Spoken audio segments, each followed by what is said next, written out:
नमस्कार, स्वागत है आपका आईपीओ अड्डा में। आईपीओ बाजार में आज एक बार फिर बड़ा एक्शन देखने को मिलने वाला है और इस बार नजर है एक ऐसी कंपनी पर जिसने 4 दशक से ज्यादा समय में एयर फ्रेट और लॉजिस्टिक्स के कारोबार में अपनी खास पहचान बनाई है। करीब 583 करोड़ रुपए का आईपीओ, 138 करोड़ रुपए का 138 रुपए का प्राइस बैंड और एयर फ्रेट फॉरवर्डिंग में लगातार 4 साल नंबर 1 रहने का दावा। लेकिन सवाल यह है कि क्या मजबूत बिजनेस और तेज ग्रोथ इस आईपीओ की कीमत को सही ठहराती है? इसी की पूरी पड़ताल करेंगे आज के खास एपिसोड आईपीओ अड्डा में। सबसे पहले आईपीओ की पूरी टाइमलाइन समझ लेते हैं। स्काईवेज एयर सर्विसेज, इसका आईपीओ 24 अगस्त 2026 को खुलेगा और 27 अगस्त को ये बंद होगा। 28 अगस्त को अलॉटमेंट की संभावित तारीख है, तो वहीं 31 अगस्त को रिफंड और डीमैट में शेयर्स क्रेडिट होने की संभावनाएं हैं। वहीं कंपनी की एनएससी और बीएसई लिस्टिंग जो है वो 1 सितंबर 2026 को हो सकती है। अब समझते हैं कि आखिर स्काईवेज एयर सर्विसेज का कारोबार है क्या। कंपनी की शुरुआत दरअसल 1984 में हुई थी। कंपनी ने कस्टम हाउस एजेंट के तौर पर शुरुआत की और समय के साथ खुद को एक इंटीग्रेटेड लॉजिस्टिक्स सर्विस प्रोवाइडर में बदला।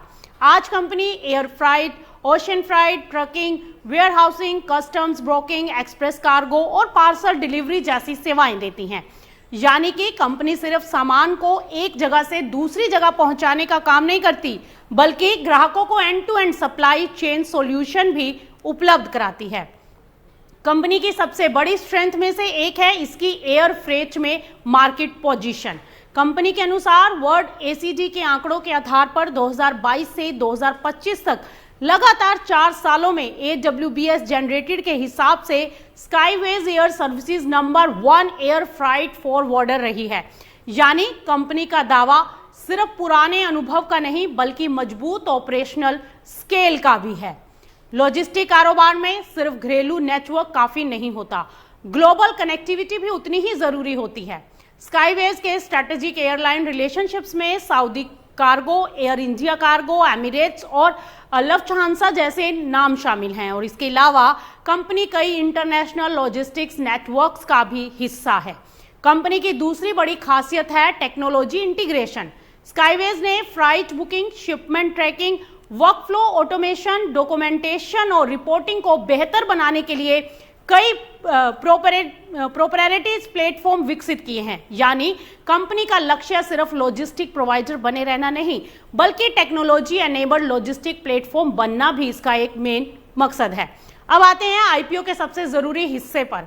स्काईवेज एयर सर्विसेज का कुल इशू साइज करीब 582 करोड़ 80 लाख का है। इसमें 398 करोड़ 80 लाख का फ्रेश इशू और 184 करोड़ रुपए का ऑफर फॉर सेल शामिल है। कुल मिलाकर करीब 4 करोड़ 22 लाख शेयर आईपीओ में शामिल हैं। फ्रेश इशू से आने वाला पैसा कंपनी के पास जाएगा। इसका इस्तेमाल बोरोइंग्स के रीपेमेंट या प्रीपेमेंट, वर्किंग कैपिटल रिक्वायरमेंट्स और जनरल कॉर्पोरेट पर्पसेस के लिए किया जाएगा। यानी कि आईपीओ से मिलने वाली रकम का एक अहम हिस्सा कंपनी के फाइनेंशियल पोजीशन को मजबूत करने में इस्तेमाल किया जाएगा। अब बात करते हैं कि आईपीओ में किस कैटेगरी को कितना हिस्सा मिला है। क्यूआईबी यानी क्वालिफाइड इंस्टीट्यूशनल बायर्स के लिए करीब 49.92% हिस्सा रखा गया है। वहीं एनआईआई के लिए 15.04%, जबकि रिटेल इन्वेस्टर्स के लिए 35.04% का हिस्सा रिजर्व रखा गया है। वहीं रिटेल इन्वेस्टर्स के लिए करीब 1 करोड़ 48 लाख शेयर्स अवेलेबल होंगे। रिटेल इन्वेस्टर्स के लिए लोट साइज 100 शेयर्स का रखा गया है और अपर प्राइस बैंड 138 रुपए पर एक लोट के लिए करीब 13,800 की जरूरत होगी। लेकिन यहाँ सबसे बड़ा सवाल यही है, क्या 138 रुपए पर कंपनी की वैल्यूएशन अट्रैक्टिव है? ये देखो, एक इन्वेस्टमेंट गुरु के टिप से पैसे डबल होंगे।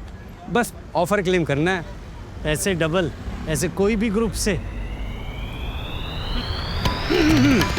तो अर्ज किया है। डबल रिटर्न्स के लालच में तुम्हें उलझाएंगे ये शेयर बाजार के अनवेरिफाइड ग्रुप्स। फेक टिप्स भेजकर तुम्हारी जेबें खाली कर जाएंगे। वाह वाह वाह वाह वाह वाह। एनएससी का कहना है सिर्फ सेबी रजिस्टर्ड एडवाइजर से सलाह लें और पेमेंट सिर्फ वेरीफाइड अकाउंट या यूपीआई पे करें। समझकर इन्वेस्ट कर। एनएसई द्वारा निवेशकों के हित में जारी।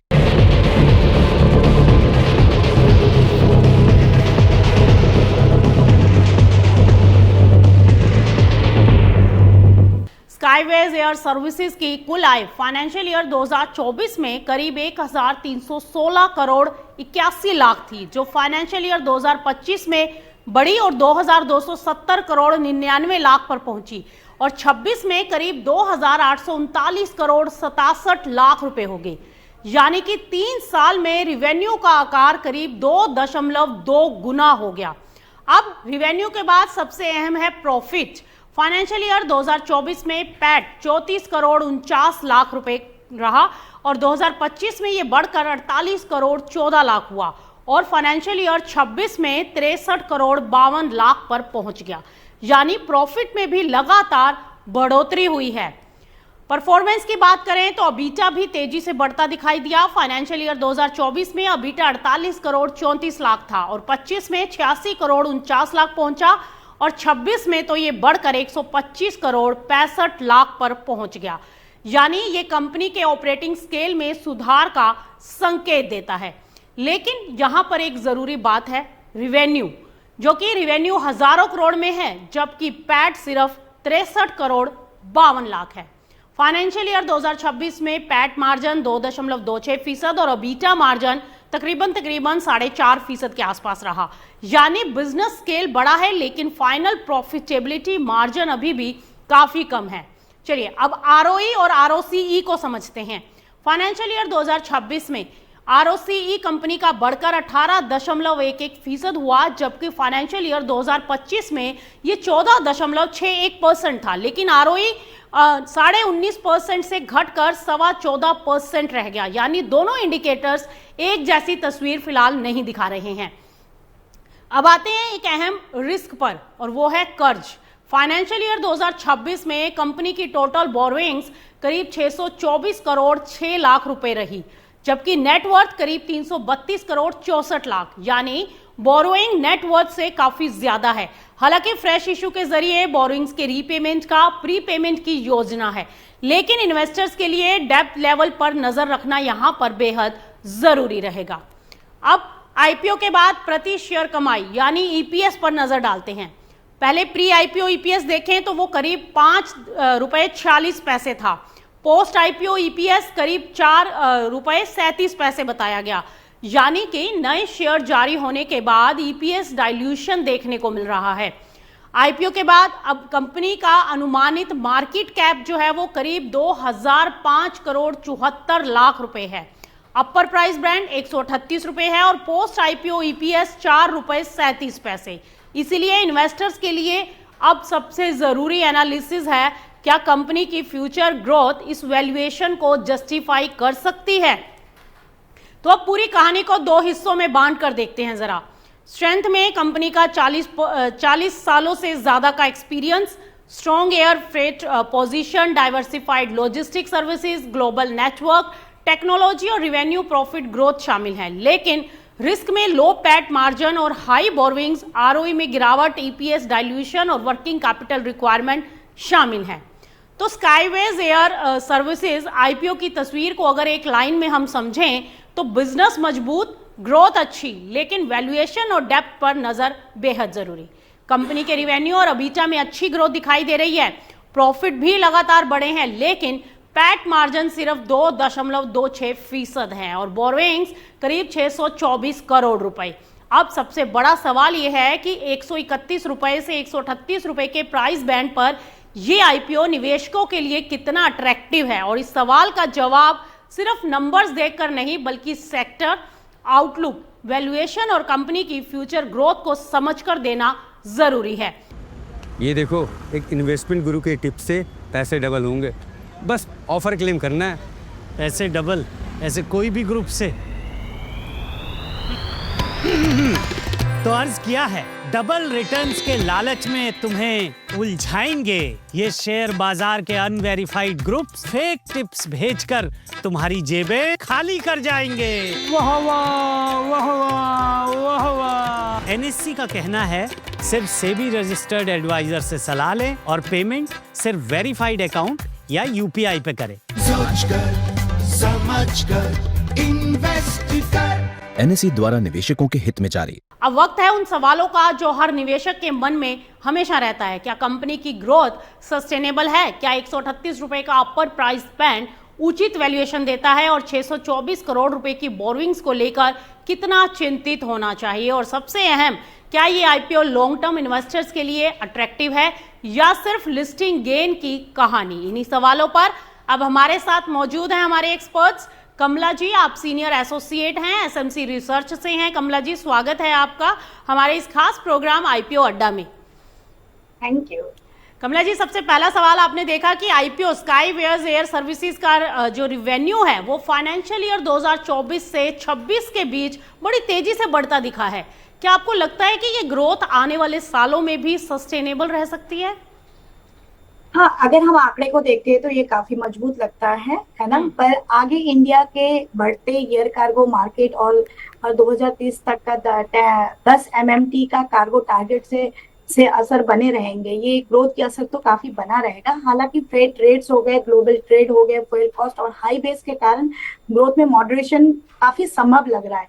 ग्रोथ सस्टेनेबल तो है, पर लेकिन 2024 और 26 जैसी तेज गति को बनाए रखना कंपनी के लिए काफी चैलेंज रहेगा।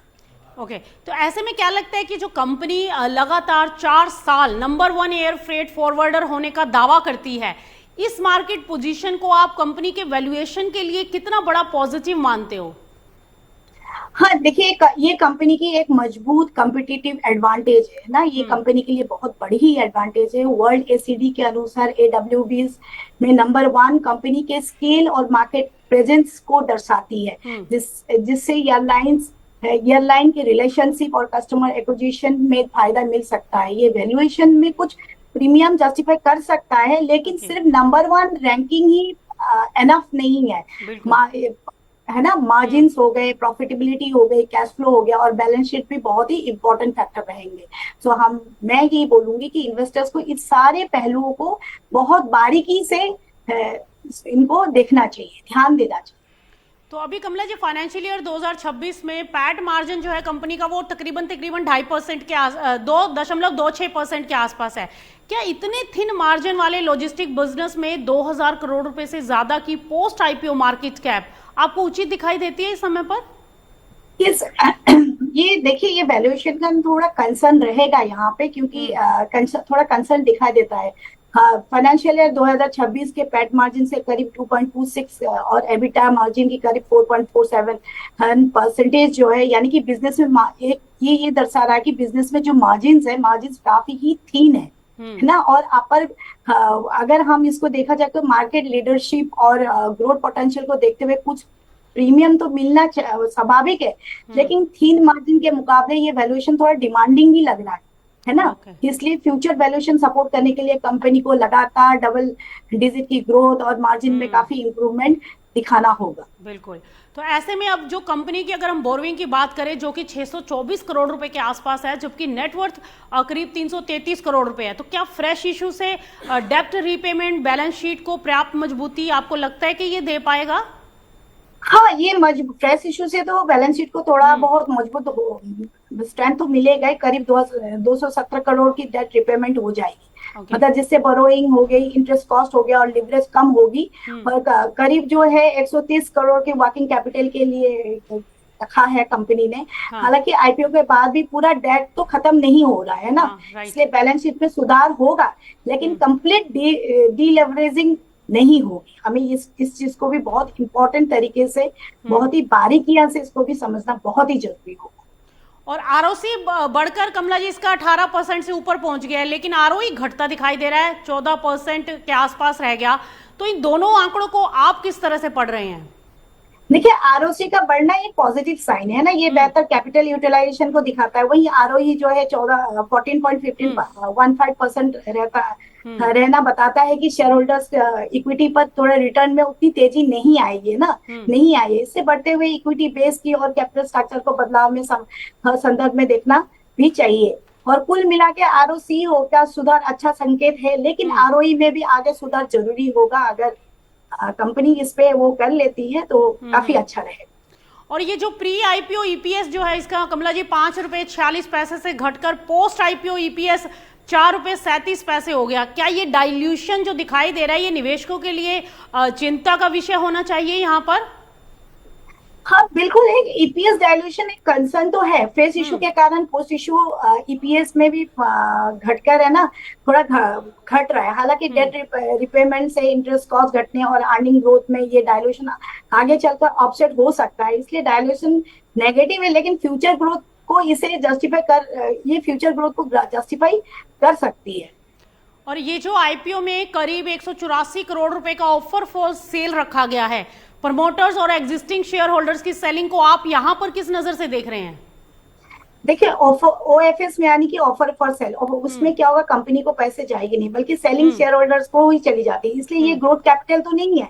हालांकि इससे पब्लिक फ्लोट और लिक्विडिटी बढ़ेगी, है ना, इसलिए ओएफएस को ना पूरी तरह नेगेटिव माना जाए ना ही माना जाए, है ना। हाँ जी, प्रोमोटर होल्डिंग और ओवरऑल आईपीओ स्ट्रक्चर को भी देखना बेहद ही जरूरी होता है। और यहाँ पर जो ये एयर फ्राइट और ग्लोबल लॉजिस्टिक सेक्टर में फ्राइट रेट, फ्यूल कॉस्ट और ग्लोबल ट्रेड में वोलेटिलिटी जो दिखाई देती है, तो क्या लगता है कि ये कंपनी के मार्जिन पर इसका असर पड़ेगा, और पड़ेगा तो कितना आप एक्सपेक्ट करते हो कि देखने को मिल सकता है? हाँ बिल्कुल, असर तो पड़ेगा। देखिए एयर फ्राइट का बिजनेस पूरी तरह वॉल्यूम और रेट्स पर ही निर्भर करता है ना। फ्यूल प्राइस बढ़ने का हो गया, जियो पॉलिटिकल टेंशन हो गए और ट्रेड स्लो डाउन से कॉस्ट ऑफ सर्विस बढ़ सकती है और मार्जिन में भी दबाव आ सकते हैं। कंपनी का कैरियर डिपेंडेंसी भी रिस्क है, डाइवर्सिफिकेशन थोड़ा बफर दे सकती है इस कंपनी को। इसकी जो डाइवर्सिफिकेशन है बिजनेस में, ये थोड़ा बफर इसको दे सकती है। तो कमला जी, अगर ये स्काईवेज एयर सर्विसेज की तुलना हम हाल ही के लॉजिस्टिक आईपीओ से करें तो 131 रुपए से 138 रुपए का जो ये कंपनी का प्राइस बैंड है, क्या आपको ये महंगा दिखाई देता है या फिर लगता है कि ये सही है प्राइस बैंड इसका? मतलब क्या आपका व्यू क्या है इस पर? देखिए मुझे ये वैल्यूएशन रीजनेबल से थोड़ा ज्यादा डिमांडिंग लगता है ना। स्ट्रॉन्ग रेवेन्यू ग्रोथ और मार्केट लीडरशिप प्रीमियम को जस्टिफाई करते हैं, लेकिन 2.26 का पेट मार्जिन और करीब ये इसका 38-39 का पी को देखते हुए वैल्यूएशन सस्ता नहीं लगता है। इसलिए ये वैल्यूएशन तभी अट्रैक्टिव है जब फ्यूचर में स्ट्रॉन्ग अर्निंग ग्रोथ, मार्जिन की में इंप्रूवमेंट और डेट रिडक्शन दिखेंगे। मैं यही बोलूंगी कि कंजर्वेटिव जो इन्वेस्टर्स है उनके लिए ये थोड़ा सा महंगा। और यहाँ पर क्या 138 रुपए के अपर प्राइस बैंड पर स्काईवेज एयर सर्विसेज आईपीओ में आपको लगता है कि लॉन्ग टर्म इन्वेस्टमेंट के लिए ये वैल्यू आपको सही दिखाई देती हो? हाँ, लॉन्ग टर्म के लिए तो ठीक है, लेकिन वैल्यूएशन डिमांडिंग और मार्जिन ऑफ सेफ्टी तो सीमित है ना। कंपनी की ग्रोथ बनाए रखने के लिए साथ में कंपनी को मार्जिन पे काम करना पड़ेगा, सुधारना पड़ेगा और डेट भी घटाने पड़ेंगे। आरओई और आरओसी मजबूत करने होंगे। यार कार्गो ग्रोथ और मार्केट लीडरशिप पॉजिटिव है, लेकिन थिन मार्जिन और इसे हाई एक्सपेक्टेशन इन्वेस्टमेंट बनाती है, तो रिस्क टॉलरेंट इन्वेस्टर्स जो है वो थोड़ा अप्लाई कर सकते हैं। हालांकि जो कंजर्वेटिव इन्वेस्टर्स है, मैं उनको बोलूंगी कि थोड़ा इंतजार करें वैल्यूएशन सुधरने की, उसके बाद एंट्री करें मार्केट। ओके, तो यानी कि अभी थोड़ा सा वेट एंड वॉच करें, एक बार हाँ जी, हाँ, उसके बाद शेयर्स जैसे रिएक्ट करेगा उसके बेस पर फिर डिसीजन ले डेफिनेटली। और कमला जी, आज जिस तरीके से हम, एक जनरल सा क्वेश्चन है कि आज जिस तरीके से हम आईपीओ का मार्केट इतना गर्म होता हुआ देख रहे हैं और हर नया आईपीओ इन्वेस्टर्स का ध्यान अपनी तरफ खींच लेता है, लेकिन सवाल यह है कि आईपीओ की चमक देखकर क्या लगता है कि इन्वेस्टमेंट करना सही है या कंपनी के फंडामेंटल्स को अच्छे से समझा जाए? आखिर एक निवेशक को कैसे ये पहचानना चाहिए कि कौन सा आईपीओ सिर्फ लिस्टिंग का एक्साइटमेंट दे रहा है और कौन सा लॉन्ग टर्म वेल्थ क्रिएशन का मौका है? मतलब ऐसे कोई पॉइंट्स हो जिनको इन्वेस्टर, एक लेमैन की अगर मैं बात करूं, वो ध्यान में रखे, 3-4 ऐसे कोई पॉइंट्स जिससे उनको पता चल सके कि ये जो आईपीओ है इसको हमें लॉन्ग टर्म में इन्वेस्ट करना है या आईपीओ गेन लेना है यहाँ से। देखिए मैं यही बोलना चाहूंगी कि आज जो लिस्टिंग गेन्स और जो कंपनी के फंडामेंटल, ये दोनों अलग चीज है, अलग चीज है। स्काईवेज में ऑपरेशनल स्ट्रेंथ और रैंकिंग साफ दिखती है, लेकिन थीन मार्जिन है, लिवरेज और वैल्यूएशन को नजरअंदाज भी तो नहीं किया जा सकता ना। हर आईपीओ लिस्टिंग एक्साइटमेंट नहीं होता है, कुछ जेन्युइन वेल्थ क्रिएशन के मौका भी देते हैं। डिसीजन लेने से पहले हमें रिस्क फैक्टर हो गए, उसके कंपनी अगर पैसे रेज कर रही है तो अगर फ्रेश इशू है वो पैसे क्यों कहाँ लगाएगी, कंपनी की क्या स्ट्रेंथ है, कंपनी की क्या स्ट्रेटेजी है, उसके रिस्क फैक्टर्स अच्छे तरीके से खंगालने होंगे और इनके वैल्यूएशंस को और इसके फाइनेंशियल फंडामेंटल्स को अच्छी तरीके से पढ़ना होगा। उसके बाद साथ के साथ सेक्टर का आउटलुक, जो इंडस्ट्री है, जिस इंडस्ट्री पे ये काम कर रही है, तो हमें उसके इंडस्ट्री का आउटलुक को भी देखना बहुत ही जरूरी है। क्योंकि खाली हम एक तरफा एक चीज, खाली लिस्टिंग गेन्स को देखते हुए या ग्रे मार्केट प्रीमियम्स को देखते हुए ही हम एक्साइटमेंट नहीं कर सकते, एक्साइटेड नहीं होना चाहिए हमें। हालांकि हमें बहुत सारे फैक्टर्स को, मैंने जो जैसे बताया आपको, रेशियोस हो गए, फंडामेंटल्स हो, सारे इसको कवर करते हुए देखना चाहिए और इस कोई भी आईपीओ में निवेश करें। बिल्कुल, हमारे जितने भी दर्शक हैं वो जो ये हमारा आईपीओ का अगर आईपीओ अड्डा देख रहे हैं तो डेफिनेटली उनको एक बिल्कुल सही राह जो है वो पता चली होगी कि किस तरीके से आईपीओ में इन्वेस्ट करने से पहले पूरी रिसर्च करनी चाहिए। कमला जी, बिल्कुल जो आपने कहा उसके हिसाब से लग रहा है कि अभी ये जो स्काईवेज एयरवेज का जो आईपीओ आ रहा है इसमें थोड़ा सा अभी वेट करना चाहिए। लॉन्ग टर्म प्रोस्पेक्टिव से इसको देखा जा सकता है, लेकिन लिस्टिंग गेन के पॉइंट ऑफ व्यू से अभी थोड़ा सा वेट करें। बहुत बहुत शुक्रिया कमला जी हमारे साथ जुड़ने के लिए और अपने बिजी शेड्यूल में से हमारे लिए समय निकालने के लिए। तो आपने सुना कमला जी को कि ये जो आईपीओ आ रहा है इसको फिलहाल थोड़ा सा साइड में रखें। कमला जी का ये कहना है कि शॉर्ट टर्म लिस्टिंग गेन के पॉइंट ऑफ व्यू से इसमें थोड़ा सा रिस्क दिखाई देता है। Long term point of view से अगर शेयर चलता है तो वहां पर फिर आप इसमें इन्वेस्टमेंट देख सकते हैं। तो फिलहाल आज के आईपीओ अड्डा में हमने सिर्फ आईपीओ की कीमत और लिस्टिंग की बात नहीं की, बल्कि कंपनी के बिजनेस, ग्रोथ, मुनाफे, कर्ज, वैल्यूएशन और जोखिम, हर पहलू को समझने की बारीकी से कोशिश की। क्योंकि आईपीओ में सिर्फ ये देखना काफी नहीं है कि इशू कितना बड़ा है, जैसे कि हमारे एक्सपर्ट्स ने भी कहा, सवाल ये भी है कि कंपनी कितनी मजबूत है और कीमत कितनी सही है। याद रखिए, आईपीओ की चमक कुछ दिनों की हो सकती है, लेकिन निवेश का फैसला हमेशा आंकड़ों और समझदारी से होना चाहिए। आईपीओ अड्डा किसी भी शेयर या आईपीओ में निवेश की सलाह नहीं देता। निवेश से पहले कंपनी की पूरी जानकारी और अपनी रिसर्च आप जरूर करें और जरूरत हो तो अपने फाइनेंशियल एडवाइजर की सलाह भी जरूर लें। इसी सोच के साथ मिलते हैं अगले आईपीओ अड्डा में, जहां हम सिर्फ आईपीओ की खबर नहीं बताएंगे, आईपीओ के पीछे छिपी पूरी कहानी सामने लाएंगे। आईपीओ अड्डा, सवाल सिर्फ आईपीओ कैसा है का नहीं, क्यों का जवाब भी यहीं आपको मिलता है। तो फिलहाल आईपीओ अड्डा में इतना ही। नमस्कार।